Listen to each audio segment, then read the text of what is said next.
Day one of the NBA playoffs had a few bullet points. Maybe the Pelicans are really good. Maybe the Warriors are okay without Steph. And the young Sixers, maybe they're actually a threat in the East. Yeah, and if it's possible to prove something, in particular if you're the 1 seed in Game 1, Round 1, Raptors did that, if for nothing else, by getting a monkey off their back. NBA Countdown crew recaps Raptors Wiz. Welcome inside Studio One here in New York with Jalen, Chauncey, and Paul. I'm Michelle, and the Raptors finally win at Game 1, Paul. How'd they do it? You know what?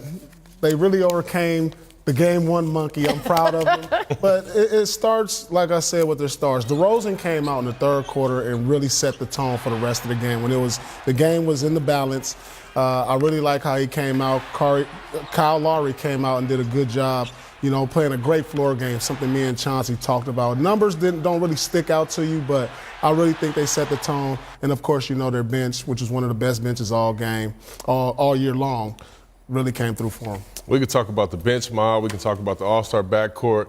I want to give Coach Casey some credit, give him some love as well. Played 11 guys, went 11 deep. Nobody does that in the playoffs. And they talked about, but you got to shorten your – if he didn't go 11 deep in this game, they probably would have lost again in Game 1. So I'm giving Coach Casey a lot of credit for Game 1. And I'm going to follow suit with my esteemed brothers and acknowledge the fact that the Raptors beat the Wizards. We're not going to talk about the fact that the Wizards didn't show up because they got beat on the road. Serge Ibaka was a terrific. Anunoby, he played well. Valanciunas chipped in.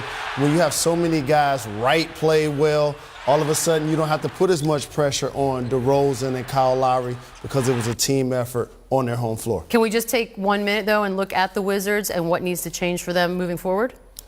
I think they need a better flow to their offense. I think they need to move the ball, go back to what they were doing a few weeks ago before they had a little losing streak, but they were winning games when they were moving the ball. John has to be more responsible with the ball. He has great numbers, but I think he turned it over. He has to push the pace and really play at a faster pace for them to be in this series. And I agree. I think John Wall, I thought he had a bad game today. I mean, his numbers don't reflect that, but those stats were hollow.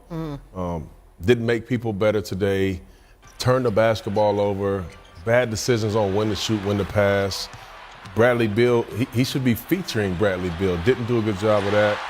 But, I mean, like Paul said, they got to move the basketball. They got to move the basketball and get more people involved. And featuring Beal when he's being guarded by Kyle Lowry, he has to take advantage of that matchup.